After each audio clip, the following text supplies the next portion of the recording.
Hello, and welcome to the Mediterranean Displacements Project 2020 Lecture Series. My name is Brian Murphy, Associate Professor of History at Rutgers University, Newark.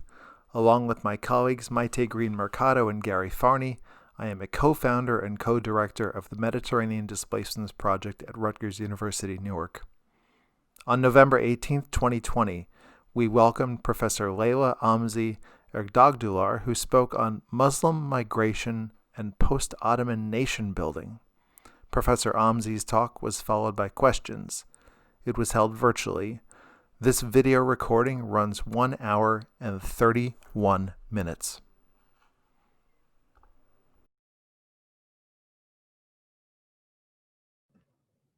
Hello, everyone, and good afternoon, and welcome to this second lecture of the Mediterranean Displacements Project. Thank you all for being here today. Today, I would like to introduce you to Professor Leyla Amzi. Professor Amzi is an assistant professor in the history department at Rutgers Newark, and she specializes in Middle Eastern and Islamic studies.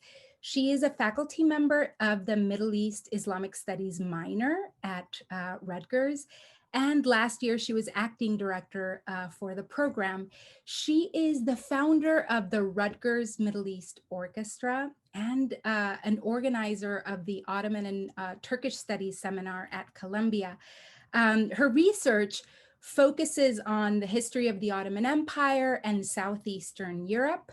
She's working on a book manuscript titled Afterlife of Empire that explores Ottoman continuities in Habsburg Bosnia and the imperial imprint on modern state institutions, identity, and allegiance. And she has edited a volume for the Journal of Ottoman and Turkish Studies titled Visual Sources in Late Ottoman History. She published this in 2018, and she's published many articles on Ottoman Bosnia and Herzegovina and its Muslims, Bosnian intellectuals in the Ottoman and Habsburg empires. She published recently a very fun article titled Ottomania, Televised Histories of Otherness Revisited. And she has a couple of forthcoming articles on Turkey and Yugoslavia, interwar Muslim migration and nation building, and on inter-Islamic modernity. And today she will be speaking to us on Muslim migration and post-Ottoman nation building. And it is a pleasure for us to welcome Professor Amzi to this talk today. Professor Amzi.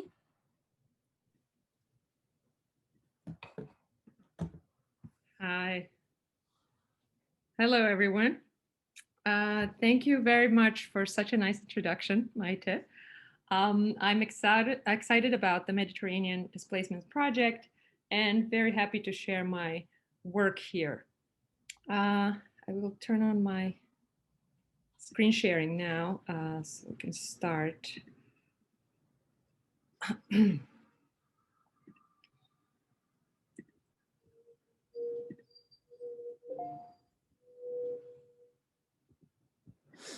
All right, I hope that worked, yes.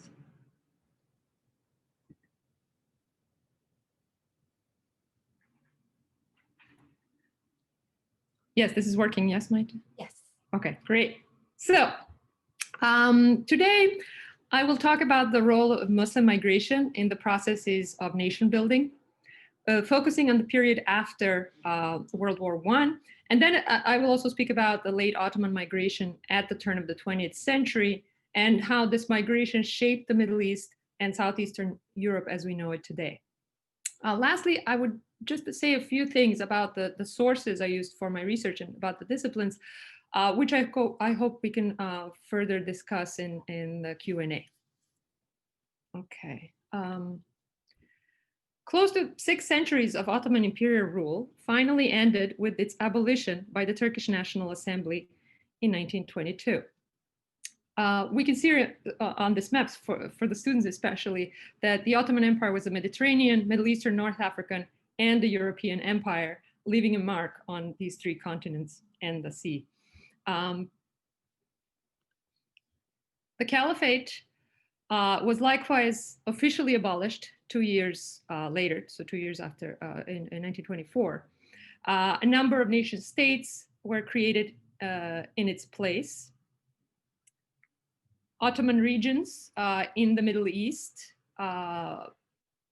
occupied by, in the Middle East and North Africa, remained European colonies, such as Algeria, Tunisia, and Egypt, which you don't see on this map. But the others in the Levant, in particularly, which are shown here, were again occupied by the British and the French, and called mandates, which is another speak for colonies. The western parts, the western parts of the empire, the regions where the empire was losing territories throughout its last century, were dotted with a number of new nation states. Migration was one of their major consequences. Now infamous compulsory Greek-Turkish population exchange was brokered by the newly established League of Nations, where about 1,200,000 Orthodox Christian Ottomans of the Greek Rite were sent to a newly expanded Greece, and Greece sent over 400,000 Greek Muslims to Turkey. Many of those Muslims were not ethnic Turks, nor spoke any Turkish, and some of the Orthodox Christians sent to Greece were also not Greek-speaking. Their religion was the standard used in deciding their desirability in the new states. For the League of, let me show you just this.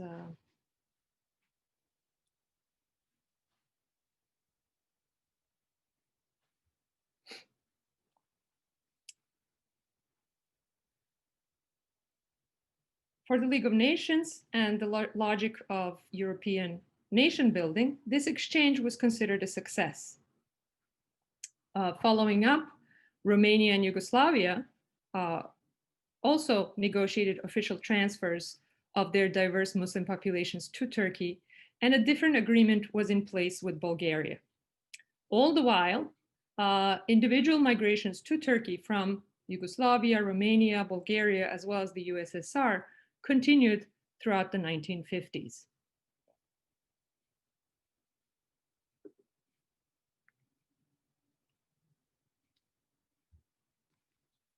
Demographic engineering became an attractive device in the period after World War II. World War I, as a corrective to religious, ethnic, and linguistic diversity of empires in the Middle East and Eastern and Central Europe. With the demise of the Ottoman, Habsburg, and Russian empires at the end of World War I, the paradigm of homogeneous nation-state was considered the solution to the tensions and issues that characterized the late period of imperial rule. Let me just go back to the quote. Lord Curzon's infamous phrase, unmixing of peoples, came to be seen as a necessary principle to resolve such imperial legacies, interfering with the progress of nation states. Earlier post-Ottoman nation-building projects set a pattern shaping the nature of states' physical expansion and the relationship of the state towards its non-national others, those who were yet to be called minorities. Beginning with the Greek War of Independence, beginning with the Greek War of Independence in 1821, the treatment of different Muslims and generally non-Orthodox Christian populations became the grim component of state building in Southeastern Europe. Former Ottoman domains, Serbia and Montenegro, as autonomous provinces and later independent kingdoms, made advancements in homogenizing their lands through expulsions, massacres, and intimidation, as well as administrative measures. The remaining Muslims were rendered minorities at the turn of the 20th century. The policies of homogenization were not aimed at Muslims only. Bulgaria, Serbia, and Greece wanted to attract their co-religionists who were loyal to the other or professed no national affiliation in order to bolster their numbers and therefore claims to more territory. The undesirable Muslim populations in the newly created nation states, although ethnically and linguistically diverse, found refuge in the Ottoman Empire.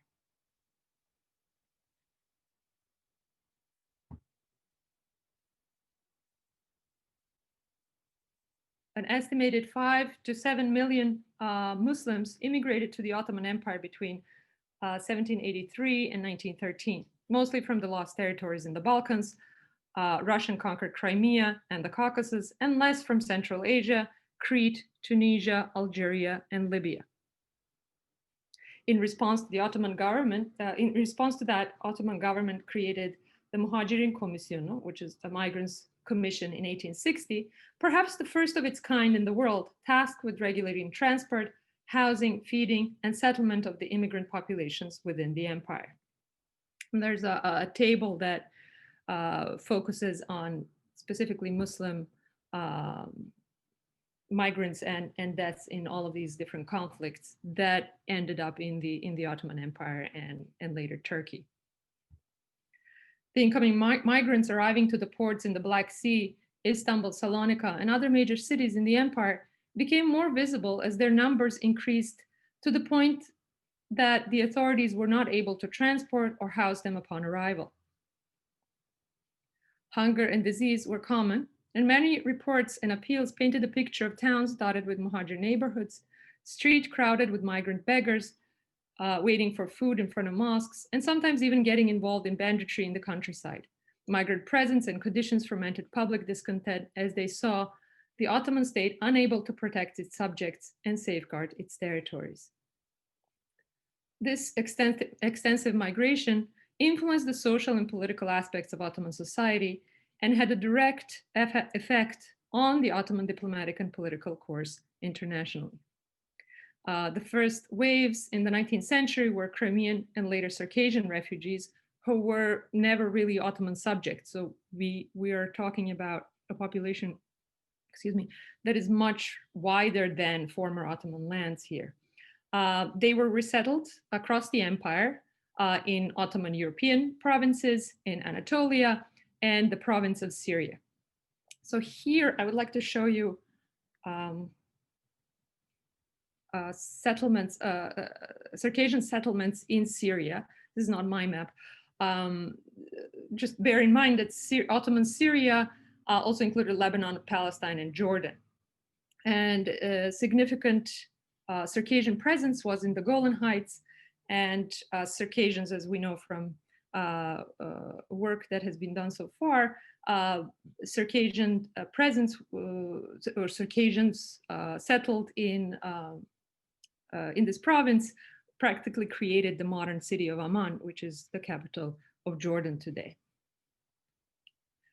The seriousness and scale of the events in Ottoman Europe in 1877 and 1878, in particular in Bulgaria, where over 1 million Muslims were expelled and several 100,000 killed by Bulgarian and Russian units, was a turning point for the Ottoman government, which then started advocating on behalf of Muslims and attempted to protect them on the ground and in diplomatic circles. As the Ottoman territories were shrinking, so followed the Muslim refugees. Macedonia was teeming with Balkan refugees, some settling there, others trying to reach the port of Salonika to be settled in Anatolia and other destinations. The Ottoman authorities there were overwhelmed with the waves of refugees and struggled to house and feed them. Only in the winter of 1878, it was estimated that there were 300,000 refugees there.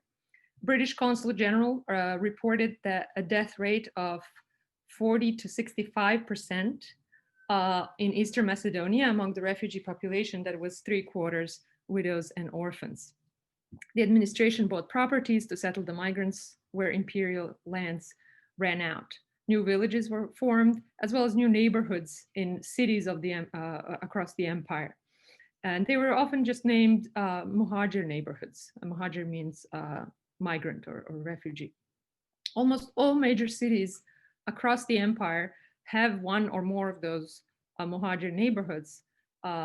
Istanbul's Yeni Bosna, New Bosnia, or Muhajir neighborhood in Damascus come to mind as one of those. And this is just a map of Congress after the Congress of Berlin and how these territories continued to shrink. At the Berlin Congress of European Powers in 1878, they decided, among other things, to award the Ottoman province of Bosnia to the Habsburg Empire. And I'll just show it here with the cursor. So it's the westernmost Ottoman province at the time.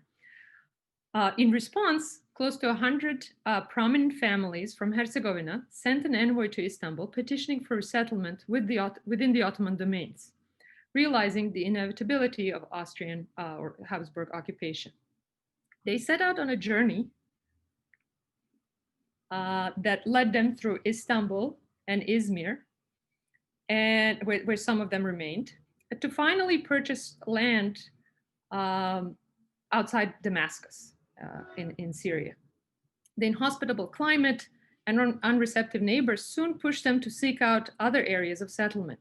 Because the majority wanted to stay together as a group, the Ottoman government granted them state land in Caesarea or Caesarea in Palestine. And I marked it here. It's a very small settlement in what is today Israel. About half of those setting out made Caesarea their home, building an elementary school, a mosque, an administrative building, and houses in the Herzegovinian style. Fertile lands and harbor provided opportunities for trade, and harbor customs office was set up. They maintained their Bosnian language and family names until they started moving away to larger urban centers, when many assumed a last name, Bushnak, which is the Arabic for Bosnian or Bosniak. And they assimilated to Palestinian culture. Little did they know that their descendants would once again be uprooted in 1948 when Zionist bands expelled the population of Caesarea, entire families once again going into exile, but this time as Palestinians. Today, only the Bosnian mosque with its minaret and its name is still standing, now a restaurant in the Israeli Caesarea National Park. I include this case here and just go back to the map to look at the scale. I include this case to give an example of the span and concept of the Ottoman Empire in the minds of its subjects, or better yet, former subjects. In this instance, the Slavic Bosnians, who did not find it strange, as perhaps we would today observing this, to move across such a distance to another continent with different climate, culture, and language. Another migrant trajectory I would like to show you is a migration from Crete. Waves of Muslim migration from Crete occurred throughout the 19th century, finalized with the Greek-Turkish population exchange. And there are even some documents that the Cretans arrived latest in 1925 and so on. They were also resettled to Anatolia, the Aegean Islands, and Libya and Syria. Again, this span of empire and all these different places that people were resettled, and sometimes they were resettled more than once over. Remember those Circassians that were settled to European provinces? Well, they were on the move again once those provinces were lost, and they were resettled again as refugees for the second time, sometimes within the same generations. And talking about Cretan refugees, I would like to show you, sort of jump back to present and show you this UNHCR report about a Syrian refugee in Crete who is a descendant of those 19th century Muslim migrants from Crete who preserved their Cretan dialect, a Greek dialect, and found themselves back in Crete today, several generations removed.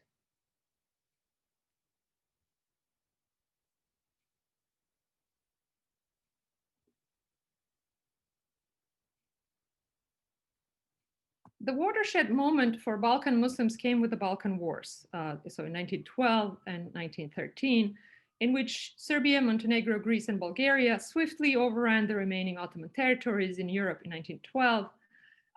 Albania declared independence the same year. The Ottoman Empire lost most of its European territories. Muslims living in Macedonia fell victims to all the victors of the Balkan Wars. The scale of violence and the sight of destitute migrants in Istanbul and other cities amplified the shock of losing Ottoman Europe. Within several months in 1912, 600,000 Muslims were killed in the region, taken over by Bulgaria, Serbia, and Greece, and another 400,000 took refuge in the Ottoman territories. And this is the site of Istanbul with all these refugees coming in from the Balkans. For the Committee of Union and Progress, which assumed power in the Ottoman Empire soon after the Young Turk Revolution, the victory of former subjects who had carved their nation states out of Ottoman territories beckoned an ominous reality to which they reacted with similar logic.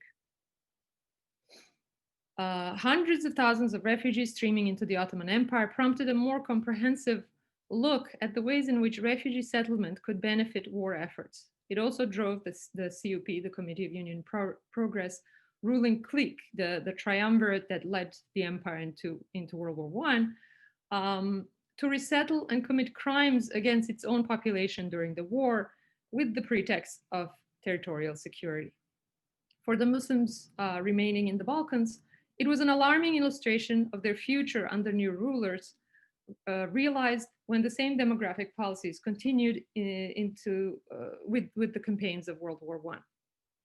Muslims continued to migrate even after the dissolution of the Ottoman Empire to newly founded Turkey. The new national governments did not wish to entirely eliminate populations which were overwhelmingly involved in agricultural production in the Balkans, as that would have drastic economic consequences. Colonization and population transfers were then considered to allow for the replacement of non-desirable populations and minimize the economic impact. The new Balkan states also laid claims to each other's territories. This in turn made the demographic policies all the more urgent, as the claims were based on populations that were supposedly left outside the designated borders. Greece and Bulgaria exchanged their populations on a voluntary basis in 1919. I already mentioned the Greek-Turkish population exchange that took place in 1923 and 24 mostly. Romania settled Aromanians from Macedonia to its regions with Muslim and Bulgarian population to offset the demographics there, while Yugoslavia worked to Slavicize its particularly southern regions by colonization and expulsion. Only Albania had an ethnically but not religiously homogeneous population.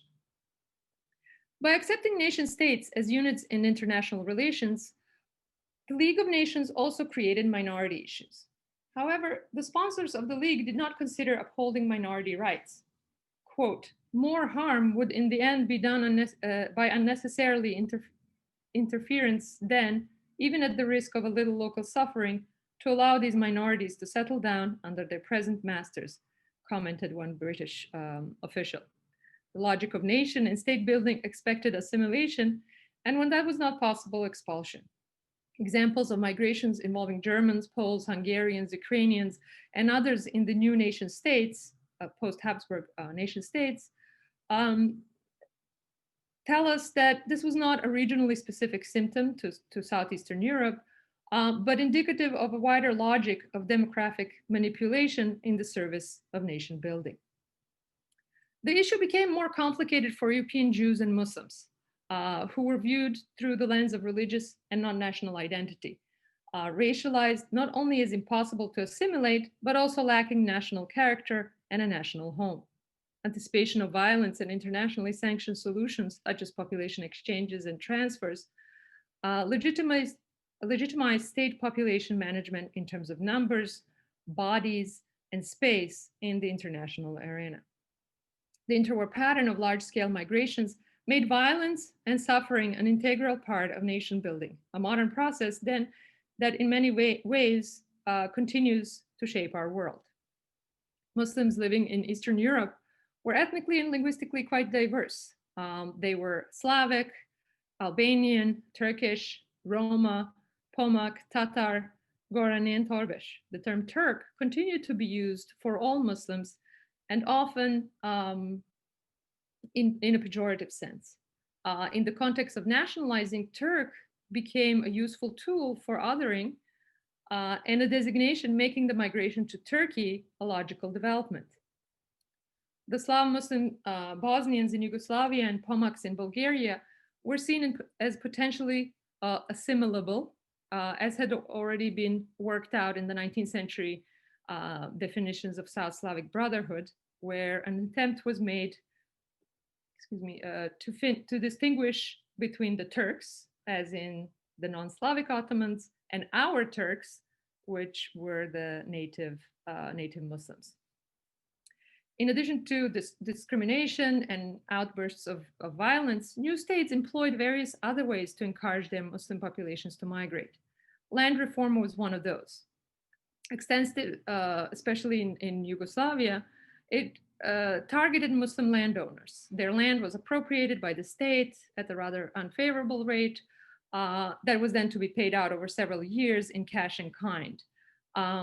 It was most intensive in Kosovo and Western Macedonia, what is today Western North Macedonia, that was dominated by Albanian-speaking Muslims. There, the government did not even make an effort to present the alienation of properties as a legal measure, so the land grab took many forms, including seizure by government officials and non-Muslim locals, to intimidation and ransom. Land reform and expropriation also included the vast properties of the Islamic pious endowments. And here it's important to note that Waqf, the Islamic pious endowments, in some areas of Southeastern Europe where Muslims lived, made up to 80% of land. So it's quite a substantial and valuable land. Especially symbolic were seizures of endowment properties that supported the operation of prominent mosques and Sufi lodges with their schools, soup kitchens, and public baths, leaving them without income and unable to operate. Some, like the 15th century Burmale Mosque in Skopje, that visually defines Skopje's main thoroughfare, were simply torn down.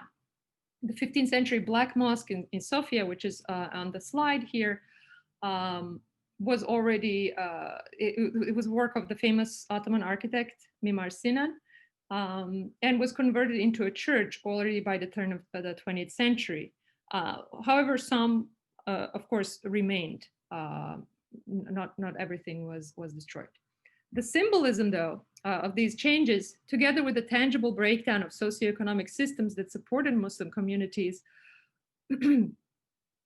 as well as the discrimination they experienced as an alternative, were significant in motivating Muslims to migrate. Religious organization and religious schools, mekteb and madrasa, were often officially encouraged by the various nation states in Southeastern Europe, as they worked to exclude minorities from especially higher education and government service.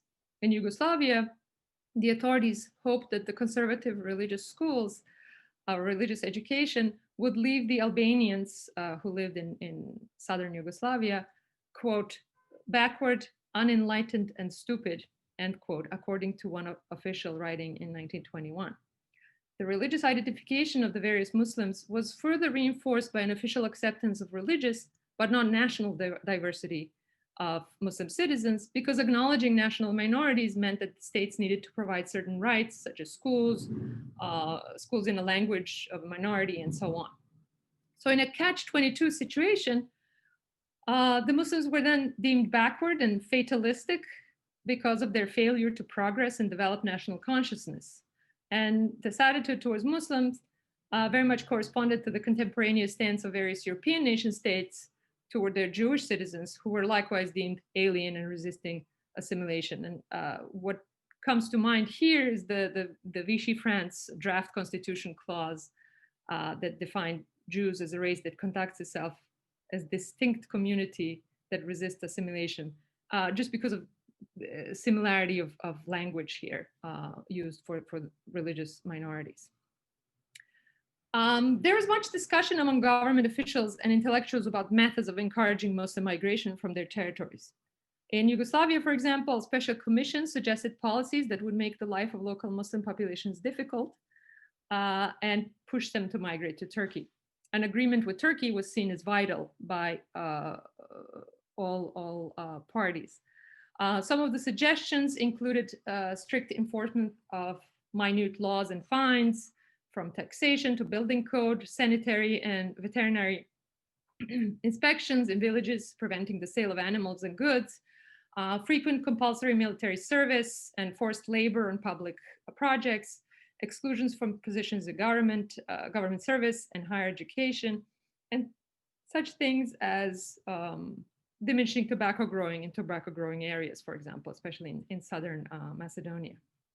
Prominent Serbian intellectual also suggested bribing the Muslim clergy to encourage migration in their Friday sermons, and even seeking out agitators from Turkey who would disseminate rumors about the splendor of life in Turkey and the free land that is being given to immigrants.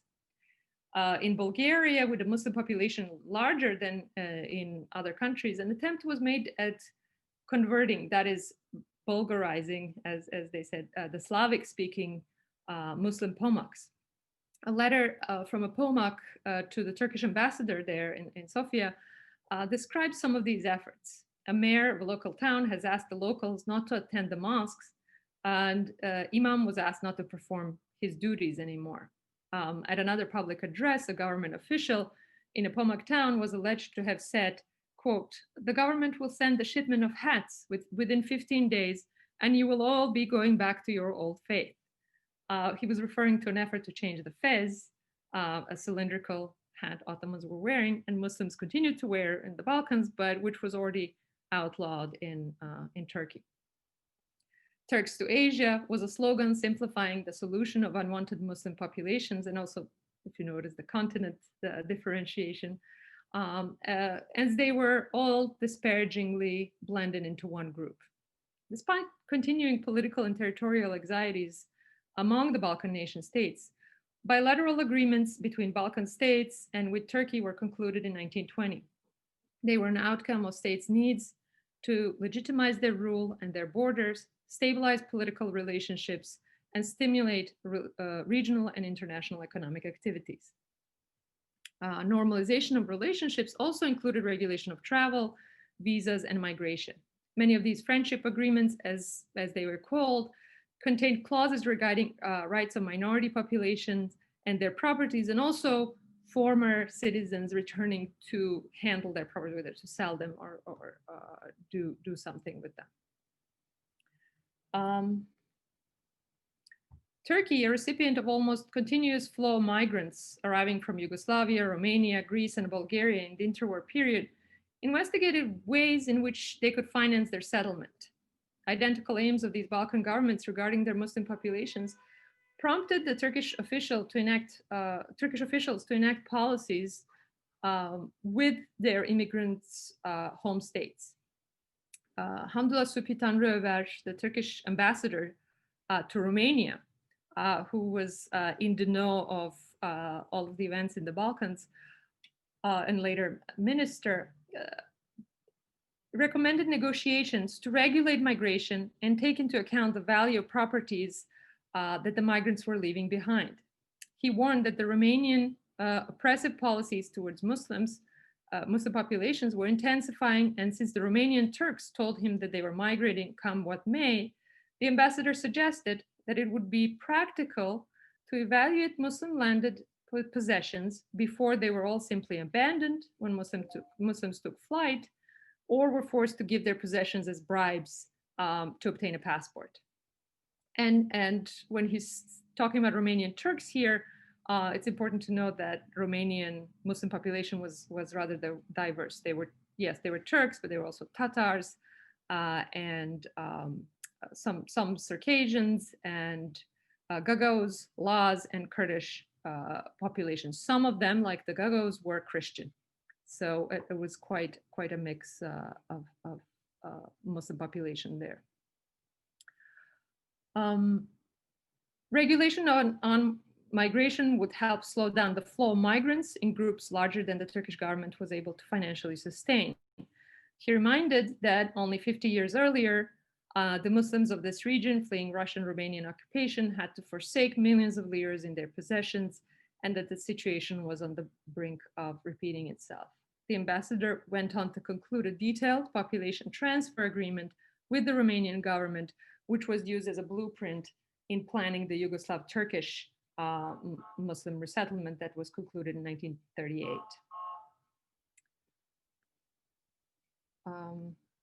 Anatolia and Thrace, regions that became Republic of Turkey, were already demographically transformed due to the flow of migrants in the Ottoman last century, as I described earlier in this map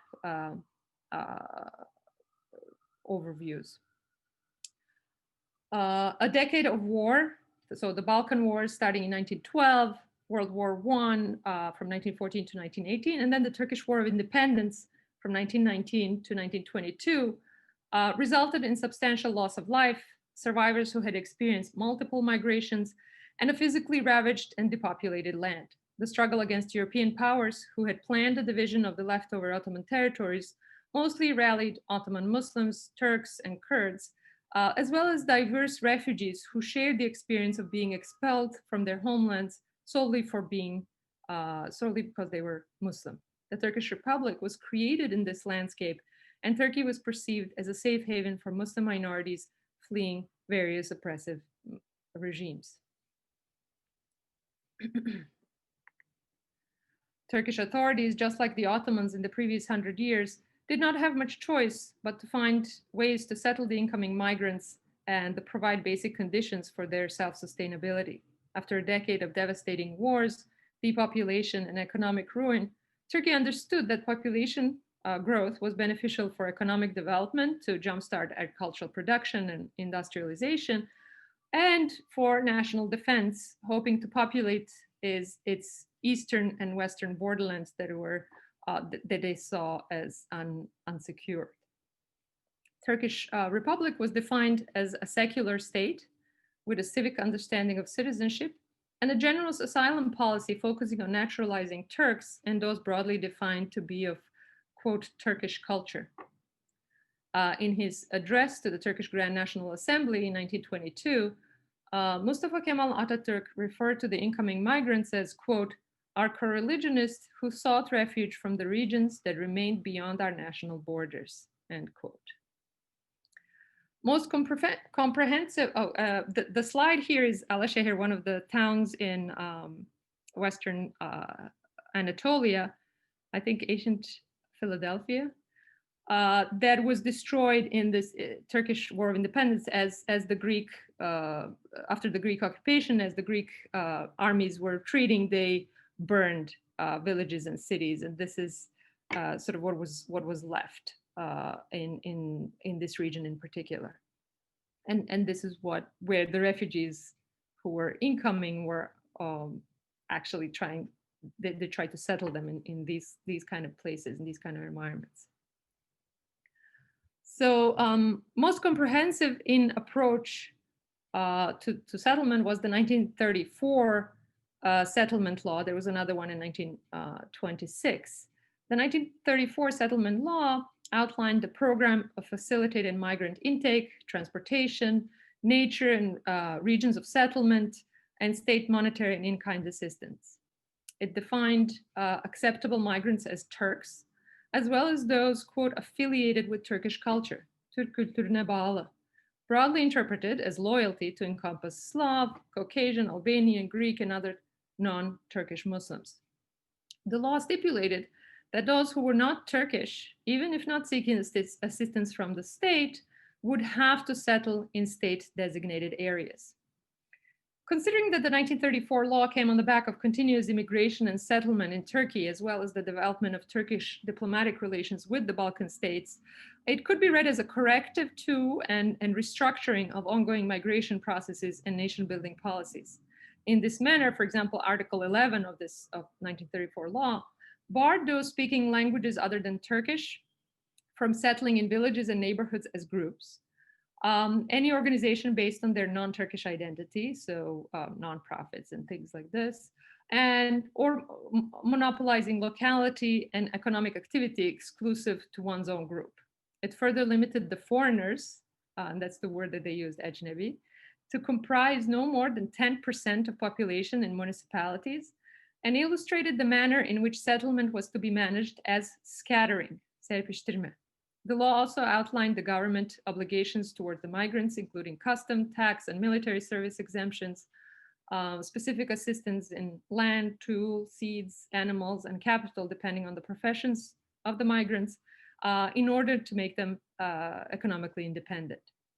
By way of organizing settlement of incoming migrants, the administration desired to achieve a culturally and linguistically unified nation. It allowed for inclusion of population who could become Turkish and aimed to break down ethnic, tribal, linguistic, and regional affiliations that could interfere with the projected Turkish identity of the people and the land.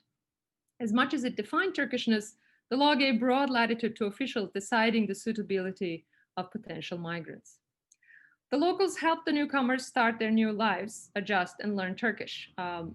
Many of the migrants were actually settled with locals when there was no other housing to be given to the incoming migrants. They also resented the fact that immigrants were receiving assistance from the state and that they had to share public resources such as grazing lands and wells. Yugoslav, Albanian, and Greek Muslims roused additional criticism in the Turkish Republic for not speaking Turkish. Many remember being called gavur, which is a derogatory term for non-Muslims. They were othered similarly to the Turkish-speaking Orthodox Christians who ended up in Greece. Yet locals also emphasized the development of their regions with the arrival of immigrants, as they not only provided the badly needed manpower, but also introduced advanced methods in agriculture, artisanal skills, construction, and animal husbandry. Immigrant cuisine and music acquired a place in Turkish national heritage, and the arrival of migrants to remote traditional environments of Anatolia had a critical role in opening these communities up to new ideas and political views. An important proportion of the bureaucratic, military, and legislative elite envisioning the new republic were refugees or children of refugees from the Balkans, including Ataturk himself, who was from Salonika or Thessaloniki in Greece today.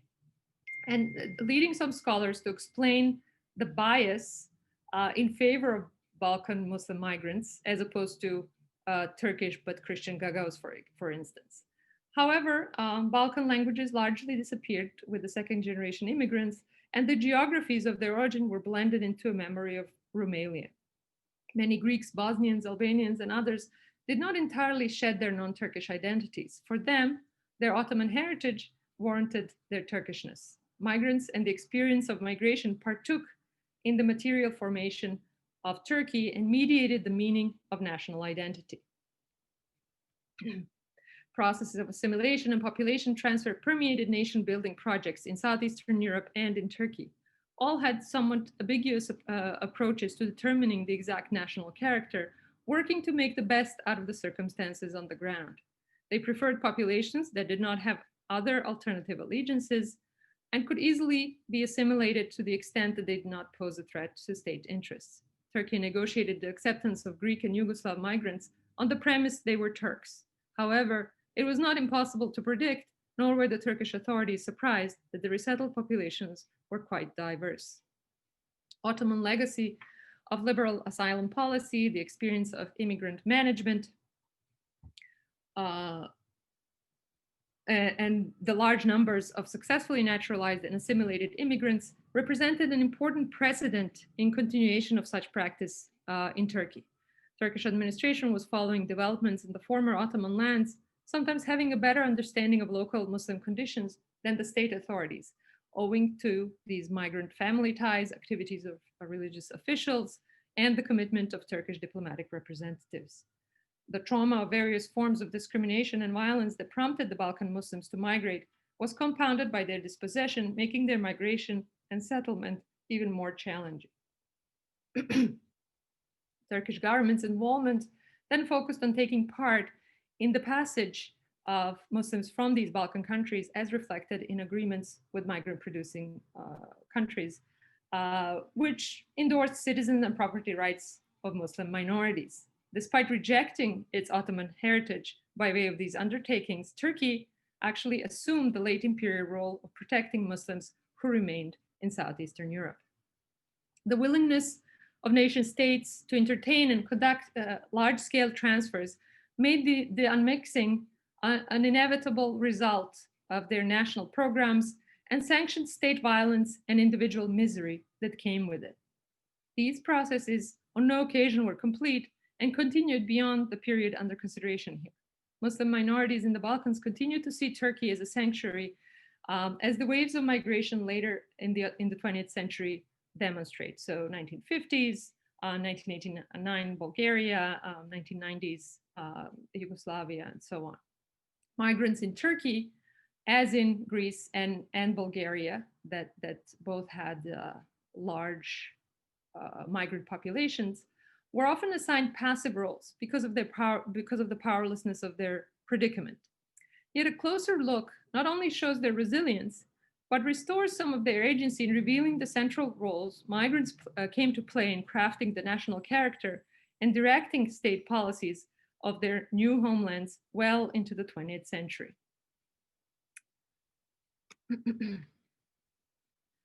Studies of migration in the Middle East and Southeastern Europe are often conducted as studies of emigration or immigration.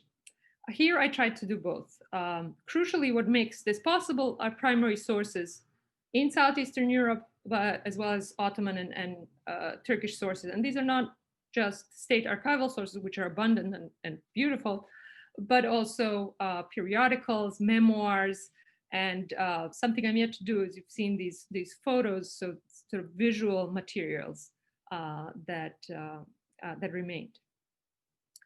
Although this would seem a natural approach, what hinders it is often the myriad of languages that one needs to master to do this, but even more, shall I say, detrimental are disciplinary divisions. Studying Muslim migration in the Ottoman Empire and Turkey and the rest of the Middle East falls within the discipline of Middle East studies, while the Balkans are an area of Eastern European studies. This division stubbornly lingers as a remnant of the Cold War, but really what it does, it prevents us to view the connections and interactions among the many regions and their peoples that make up the Eastern Mediterranean.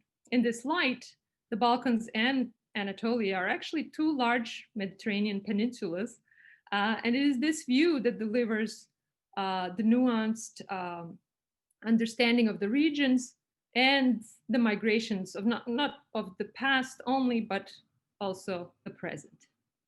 Thank you very much. Thank you so very much, Professor Amzi, for this very, very rich lecture. I was very excited to hear your shout out to a Mediterranean perspective. Yes. At the end of your talk. That actually made me very excited because that's some of the things that I was thinking of as you were giving your lecture.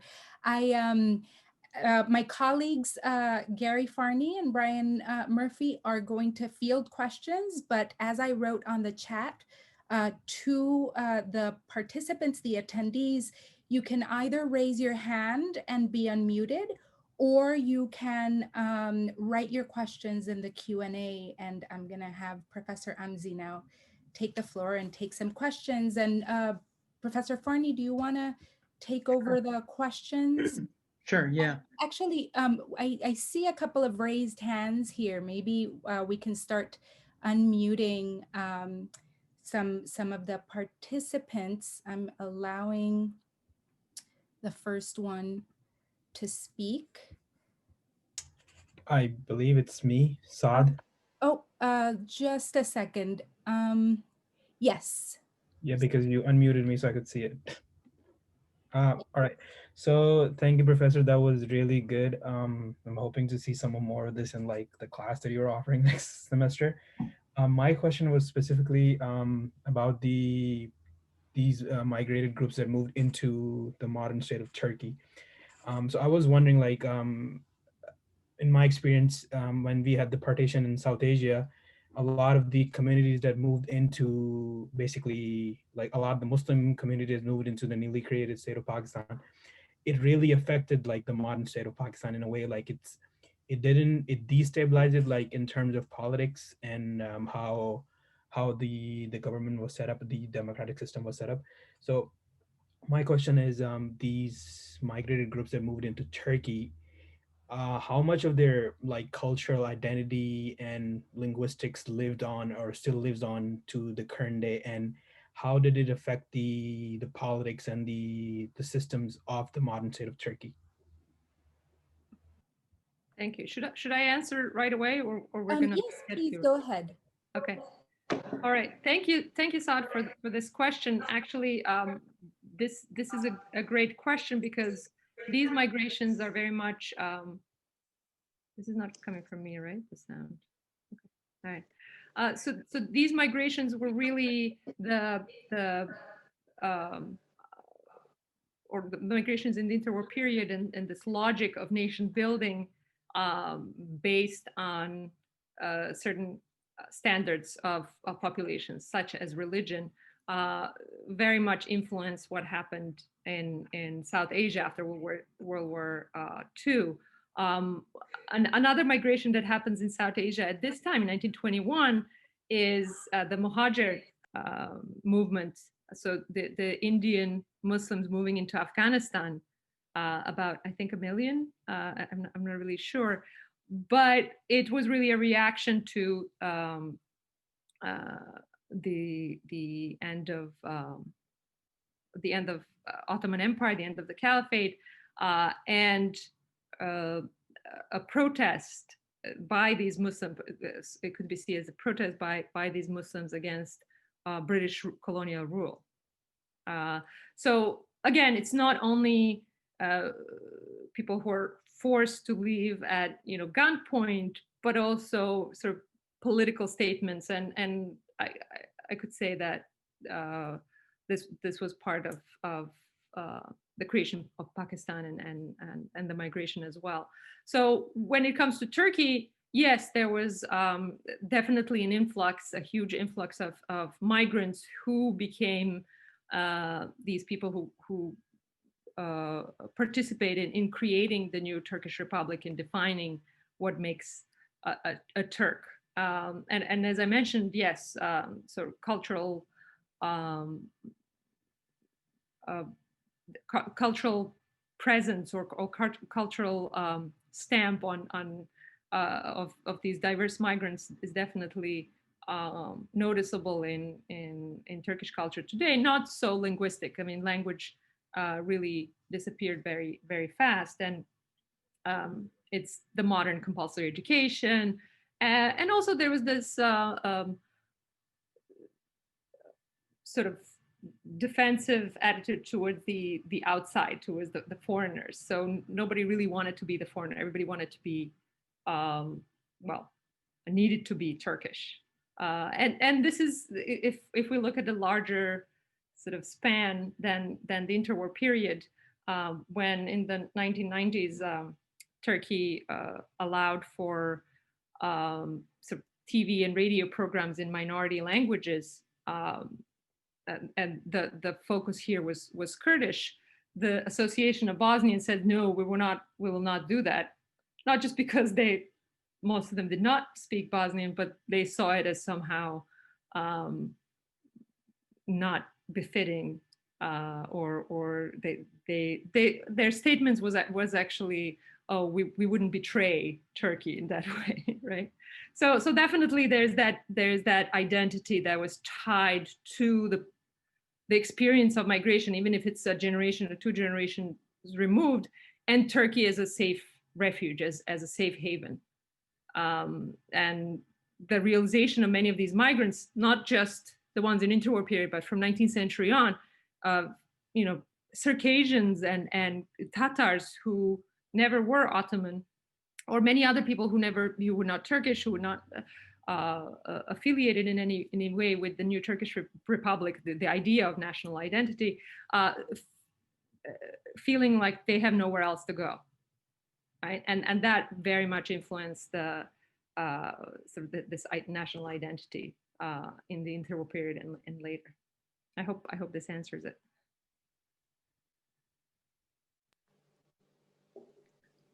Hello? Looks Hi. like we've got Go ahead and ask your question. Okay, Dominique? Yes, okay. Hi, Dominique. Leyla, hi. Well, you know how much I love your work. And I've been reading all this other stuff on migration in the late 19th century. And so I wanted to really wonder, is there a shift that you see in unwanted labor? So if we think about getting rid of poor labor, do you see that the story after World War I is an identity politics story, an anti-Muslim story, an anti-Muslim local story, or do you see it as a even larger economic crisis than before, land grab story under the umbrella of anti-Muslim, anti-Ottoman, anti-this? Because I mean, what I love about your work is you deal with populations that have already been taken out of the Ottoman world and now getting thrown into another world and another world. And so I'm wondering, the consequences are the same. Muslims are getting shifted, moved, lands robbed, communities decimated, poorhouses or community structures lose all their ways of moving forward. But I really wonder if you think this is the arrival at what was already going to happen, or at something new that might be happening under the umbrella of anti-Muslim. Yes, thank you for this question. It helps me actually talk about something that I didn't get to talk in the talk because I didn't want to expand it so much. The short answer is yes, definitely.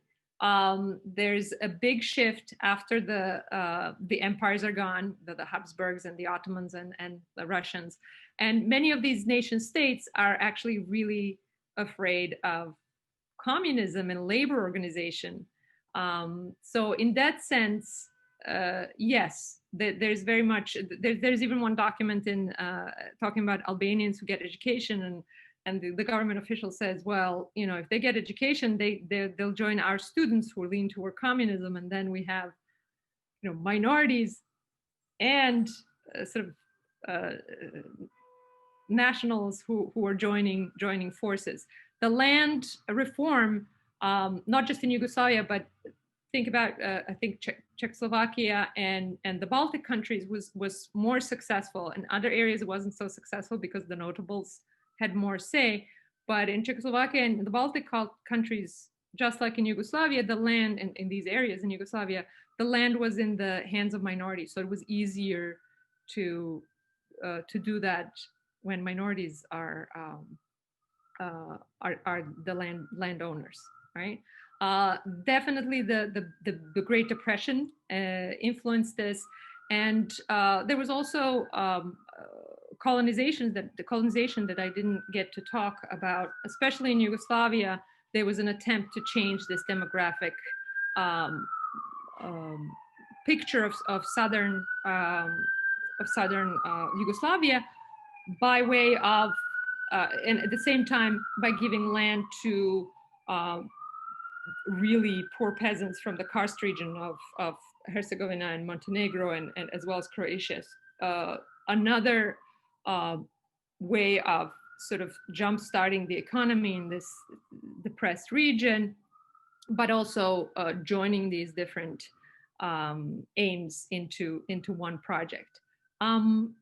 It didn't work out it wasn't as successful as they had hoped, but in Kosovo, for example, there was a 10% increase in Serbian population. So they were really aiming to get the Serbs into these regions who were or landless or had or didn't have enough land. Another aspect is also migrations, trying to stop migration to the Americas from these impoverished regions of Yugoslavia. And how Yugoslav state tried to control it is by issuing different kinds of passports. So there was a migrant passport, and that there was a regular passport that you would use for travel. So what they tried, again, is to offer people who are interested in going to the Americas, to offer them land in southern Yugoslavia, or even there were ads in the papers in Yugoslav or sort of pre-Yugoslav communities in the Americas offering colonization or colonized land to these diaspora migrants, to Serbian diaspora, hoping that they would return and sort of reclaim the land there. In Turkey, it was a different story because Turkey was underpopulated up until 1940s, and this is economists really analyzing Turkey as depopulated in terms of agricultural labor and as well as industrial. So in that sense, they really wanted the population, but it was very difficult to finance such large-scale transfers. I don't know if this entirely answers it, but. Okay, so we have a question by Emily Grable. Thank you for your talk and thinking about how the Turkish state misunderstood and treated the diverse communities of Muslim migrants in the 1920s. Do you see a hierarchy based exclusively on language? For example, your discussion of the accusations that Greeks and Slavs are being referred to by the derogatory term non-Muslim, or were there other ways of ranking Muslims? For instance, did belonging to a certain class, profession, or Sufi order allow for easier or a more challenging migration? Thank you, Emily. That's a good question. If we looking at Turkish documents, the government documents, one can definitely understand that there is this sort of stratification. So at the time of Greek-Turkish population exchange, there's a big problem with the Albanian population in Greece. Greece had a large Albanian population in various regions, and especially in Epirus, so the western part of Greece, which the Greeks wanted to send out, but Albania, that was newly created as well at the time of the Balkans in 1913, constantly sent these official letters and sort of urged Turkey not to accept Albanians, not just from Greece, but also from Yugoslavia as well. And at the negotiations in Lausanne, there was even a special commission that was set up to examine whether these Chamoria or Cham Albanians are actually Greek or are they eligible for the transfer. Eventually, they did get sent to Turkey later on. The same was, from the Skopje Turkish consul. There's a bunch of documents saying, well, the Albanians are sending all these documents or letters asking us not to give visas to Albanian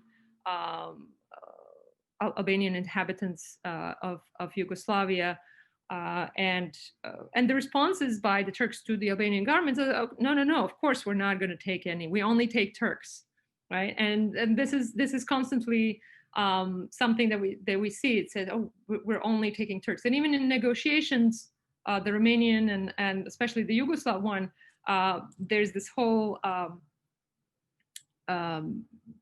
issue with the numbers. So the Turkish numbers of the Turks in southern Yugoslavia is about 250,000.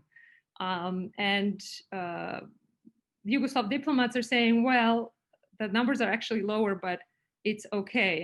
And one government official actually wrote, well, this gives us an opportunity to toss in a large number of Albanians with these Turks, because it was actually the Albanians that they really wanted to get rid of, especially the region bordering Albania, fearing that these minorities would somehow want to join the Albanian state. Turkish population, in particular in Yugoslavia, was small, and that this agreement, the agreement that was created at the end, exempted urban populations from southern Yugoslavia, and it is the urban populations that are actually Turkish and Macedonia. So the Turkish officials knew this. The Yugoslav officials thought that they didn't know this, but Turkish officials actually knew much more about what was going on, especially in Macedonia, than the Yugoslav officials, because they were in contact with the people, and they took them seriously in a way. But I think the Turks saw these people as potential, as like people who could become Turks, right? But for example, the Christian Gagauz Turks from Romania, they didn't get exchanged. So.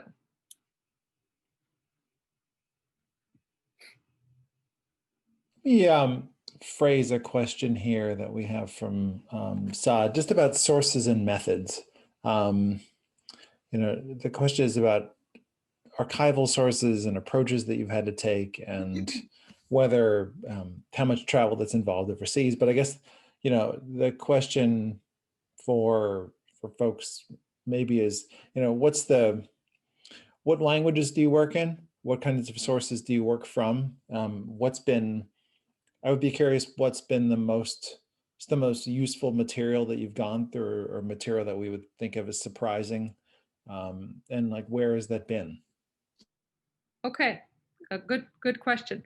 So I work with archival materials from state and sort of provincial and city archives in Ottoman Turkish, modern Turkish, and what is now called BCS, which is Bosnian, Croatian, Serbian language. Also Macedonian, and for this one I used some Albanian sources as well, especially on population. So these are all the languages, and this is what I mentioned with the problem with the disciplines. It's all these languages that one needs to consult, the sources in these languages, in order to come up with this nuanced picture of what really happened, and sort of compare these. So a majority of material is these official archives in all these languages. I can also read Macedonian and Bulgarian, which are close to Bosnian. So Ottoman Turkish and Turkish archives, of course, are the main source for pretty much everything in 19th and early 20th century. Those are the official documents. Those are the papers that get published, periodicals. There is some memoirs and letters, but again, majority of migrants were agricultural, rural population. Many of them didn't write memoirs or journals, and didn't leave anything in writing. And this is why I'm interested actually in the visual sources, the photos that I've shown. I haven't really analyzed them yet, and sometimes it's hard because there's all these different labels for them in terms of time, but also in terms of place where they are, where these photos are taken. So yeah, that's up here. So we get another question here from Steve Delina. How much of a sense of nationality did exiles retain and play in international politics? Did countries that exiled Muslims try and claim border regions in which Muslim exiles settled, but were the same ethnicity of the nation? Yes, that's a very, very good question. And listening to this question made me think of Thrace, which is this European part. I'll just show it on the screen. A European part of contemporary Turkey, where from 1920s on, it was very important for the Turkish state to settle the area with Turks in particular. So yes, they could be from Bulgaria, but they have to be Turks. They can't be Pomaks or other Slavs, right? So there was definitely that intention by the states, as I can glean from the documents. However, things never happened exactly as planned. I mean, I read some of the parts of the 1934 law where, immigrants can't settle in towns and villages with their group, especially if it's a non-Turkish speaking group. But that happened very often. So there's a bunch of cities in Turkey and they're predominantly Albanian or Bosnian population, for example. So Cretan as well. So definitely that was the idea, but it didn't always materialize. Okay. Actually, I had a question for you myself. So in modern Greece, there are lots of these little communities that are outside big cities, especially that have names like Nea Smyrna or something like that, New Izmir.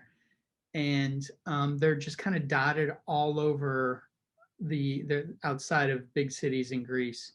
And it always seemed to me they sort of maintain like this refugee identity, if you want to call it that. And there also seemed to be, when I was there at least, more conservative in their politics, more aggressive against modern day Turkey, because they sort of retained that, and they'd almost made them like more Greek than other Greeks, the way it was kind of represented in some ways.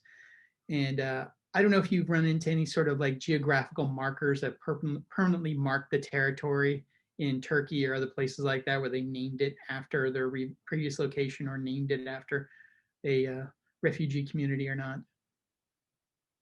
Yes, definitely. There are many. Only in Istanbul, as I mentioned in the talk, there's the New Bosnia or the Albanian village. There's many villages called Circadian village across Turkey. Greece, of course, was a much smaller country that had this over 1 million people arriving at one particular time, and that definitely left a mark on the politics as well as this distribution of these migrants.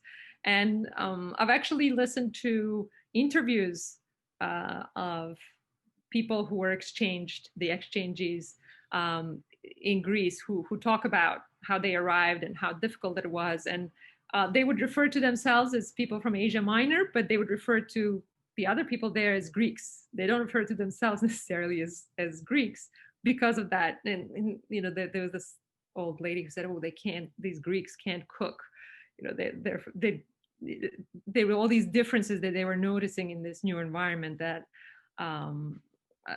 didn't really sit with them. So, but something that I mentioned with the case of Turkey, but also in Greece with such an influx of migrants, and in Bulgaria, that migrants had a very important political role. So in Greece, Venizelos' victory at the elections was very much influenced by the migrant vote in the 1920s, I think. Right. So yeah, I think the marks and also the names of foods and things like this, you could see it in Turkish, but also in the Levant, in sort of the greater Syria region. There's a number of places that are settlements made especially for migrants. Sometimes they're named by the Sultan that reigned at the time when the migrants arrived, but sometimes it would just have a name based on the migrants who were there, Circassians, and again, Circassian villages and so on. So yeah, definitely there's this thread that one can notice going through Asia Minor and the Middle East. The mark that the migrants definitely maintain. So we have one question in the Q&A, and I want to try to bring in my question. We have a few minutes left, but before that, I will begin with a question by Evrim Bimbash. Was there any international refugee agency assisting the refugees and helping the Ottoman Empire, Turkey, and other countries in managing the situation in the early 20th century, like the UN Refugee Agency today? And he says, thank you very much for a great talk. And I will kind of ask mine, and then you can take mine if you have time. If not, I was actually wondering, and this is going to be related to the talk that we're going to be listening to, the final talk, which made me think of this. And it is that I wonder if this story that you're telling us is in any way referenced today in Turkey managing the refugee crisis and the influx of refugees coming from Syria and other Muslim countries. And is this history mentioned at all? Are people thinking about it? Is it talked about in any way? So, but please take Professor Bimbash's question first. Thank you. Thank you, Evrim and Maite as well for your questions. So in terms of refugee management, so I wasn't sure if you're asking about the interwar period or the late Ottoman period, but he says any organization assisting the Ottoman Empire or Turkey. Okay. And other countries as well. Sure. So in the Ottoman Empire, the refugees in large numbers start coming with the Crimeans, and then the peoples of the Caucasus, generally called Circadians, but there's very diverse groups of ethnic communities. So with this really onslaught of peoples just coming to the shores of the Black Sea, some of the towns' populations tripled. It was so many people arriving, and when they first came, it was the local government and the local population that kind of took them in. But in 1860, because over 1 million people, some say even 2 million people from the Caucasus arrived to the Ottoman shores, Muhajiri Commission, the Refugee Commission, was created. And some scholars believe that that was one of the first in the world that an agency of that sort that was created just to care for migrants. So they were in charge of housing them, so trying to find where to put these people when they arrive, create this whole medical and health screening system for them, because disease was just unavoidable all the way to the interwar period. There's an outbreak of a plague in Athens in 1920. So things like this. So definitely health, housing, and then transporting and finding actually land that is going to be given to these migrants, giving them seeds and animals to start their production, and all of this was under this refugee commission. There are some documents like in Western Macedonia where the Europeans set up this commission and see these horrible conditions of refugees, that they write back to their superiors saying, well, can we get some charity or fundraise money for these people? There's also definitely a lot of fundraising going on across the Ottoman Empire for the refugees. The Red Crescent is formed later on that aids in these like critical areas where refugees sort of come at once, and you have these ports and cities overfilling with migrants sitting on the streets and kind of in shacks and tents. So trying to offset this shock and fear of disease or unrest among these people who are hungry and obviously traumatized.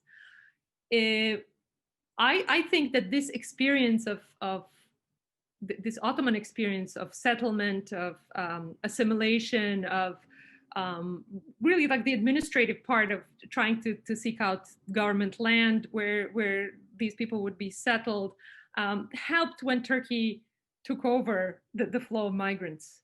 And in the Turkish Republic, again, there was under the Interior Ministry, there were several commissions. There was a special commission for the exchange with Greece, and then there was other commissions that were working on resettling the migrants. And as the time goes, it gets more and more bureaucratic and better organized in a way. But one big difference, especially coming from the Greek-Turkish population exchange, is that Greece, because it accepted all these migrants, it received loans from from banks and European countries. But of course, these loans came with strings attached. Turkey was, especially because of its late Ottoman experience of how these loans really affected the late, or destroyed, some would say, destroyed the late Ottoman Empire, they're very adamant at not accepting anything and not having these large loans for settlement. They didn't themselves, which was very difficult, and the immigrants definitely had a much harder time. But the sort of non-government aid was very much internal, and it was from associations or charity. There was all these charity balls that were were being made for or organized for refugees and aid and settlement and so on. And Maite's question, yes. So modern accepting modern experiences of accepting refugees and migrants, and whether this past is referenced at all in order to make any claims or political or anything.